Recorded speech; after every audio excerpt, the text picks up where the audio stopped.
ipagkaloob niyo sa bawat isa ang kapayapaan.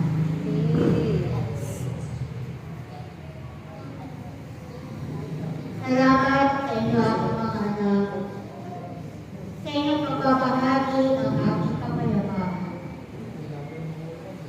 Ito ay bahagi ng aking mga buhay. Salamat sa inyo aking mga anak, sapagkat sa kabila ng mga hindi magandang panahon, kayo ay nagsusulitan na makatalo sa gawain ng Ama. Tunay na kayo nga ay karapat-dapat na tawagin mga lingkod ng Diyos.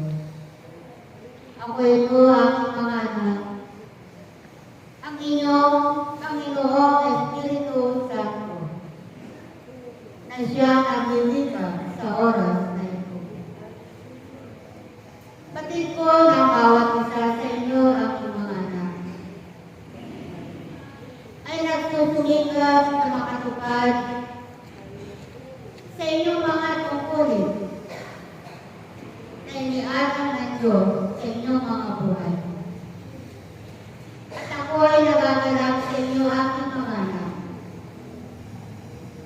sapagkat kayo ay naging tapat sa Diyos sa pagtupad ninyo sa inyong mga tungkulin. Kaya sa bawat pagtupad ninyo sa inyong mga tungkulin, aking mga anak, kayo ay patuloy na binibiyayaan sa Diyos. Kayo ay patuloy na pinalalakas. Kayo ay patuloy na pinagagaling ng Diyos na makapangyarihan sa lahat. Tunay na kayo, aking mga anak, ay sadyang inilaatan ninyo ang inyong mga buhay sa paglilingkod sa Diyos na tumawag at bulirang sa bawat isa sa inyo. At tunay na nagagalak ng Diyos sapagkat ang bawat isa sa inyo ay buong pusong naglilingkod ng may katapatan at sumusunod sa kalooban ng Diyos. Kaya salamat sa inyo, aking mga anak. Tunay na kayo ay nakatakda na sa langit na kung saan ay ito ang ihanda ng Diyos para sa inyo. Sapagkat kayo ay tunay na karapat-dapat, aking mga anak, na paglaanan ng Diyos ng isang silid sa kanyang kaharian, ng kanyang inihanda sa bawat isa sa inyo, na patuloy na gumaganap at sumusunod sa kanyang kalooban.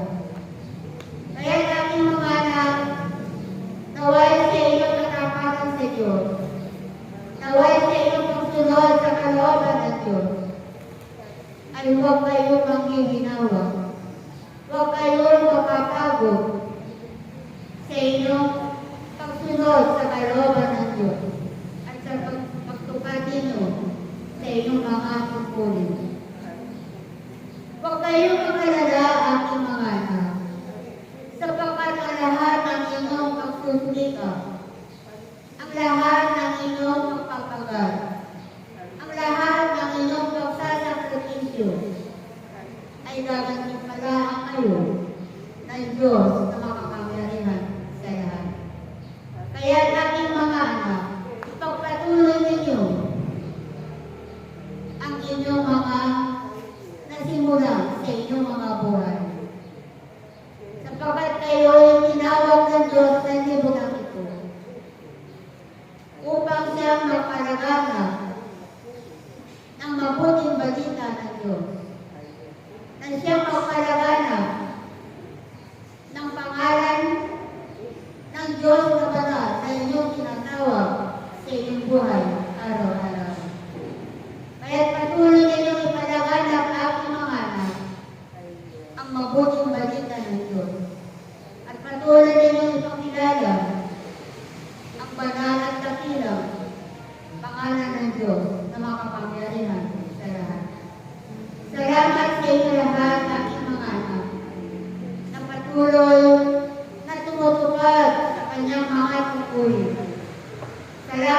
sa inyo, aking mga anak, sa inyong pag-aaral ng inyong mga buhay, sa inyong pag-aaral ng inyong mga lakas, ng inyong mga oras at panahon, upang ang Diyos ay inyong mapagpipura.